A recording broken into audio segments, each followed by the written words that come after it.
Should you escape from behind the chair or stay there forever? In today's video, I'm gonna help you answer that for yourself.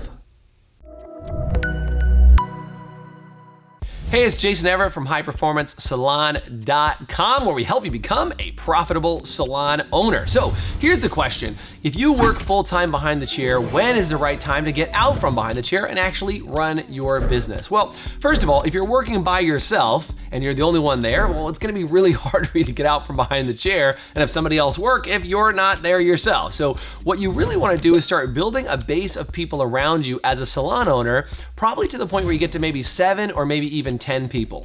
At a salon operation of that size, you should be able to start pulling yourself out from behind the chair. But the problem is that as you built up your business, well, you become the most successful stylist in the entire salon. You sell the most retail, you're a great example, and you kind of wear this badge of honor, like you're the most amazing service provider that exists, and you have this belief, for most salon owners, they have this belief that everybody only works hard because they see my shining example. So this reminds me of one of our clients who has now become part of our team. Her name is Alice, and Alice loves her guests. She loves working behind the chair, and she would never dream of giving up behind the chair. And this is what we had to do to get Alice across the line.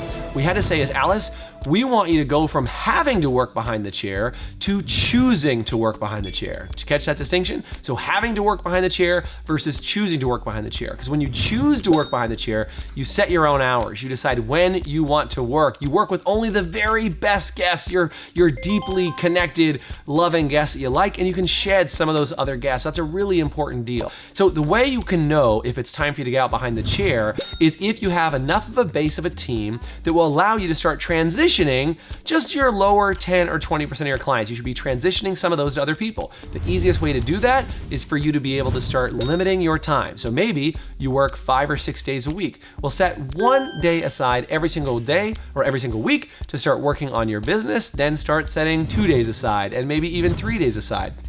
And the goal is that hopefully what you'll find is every day you spend time working on your business, it gives you more revenue and more opportunity because your other stylists are getting full. You should be focused on how do I fill up my stylist time, not how do I fill up my time, and it'll drastically speed up your availability to get out from behind the chair. And if you're one of those owners where you have a team of 20, 30, 40 people and you are still the hardest worker, it's time for you to figure out how to get out from behind the chair, and instead of having to work behind the chair, you can choose when you want to work behind the chair. So do me a favor, if you want more great tips and videos just like this, you can go over to our Facebook group called Profitable Salon Owners and hang out with a bunch of cool people all learning how to make their salons more profitable. Until then, have an awesome week.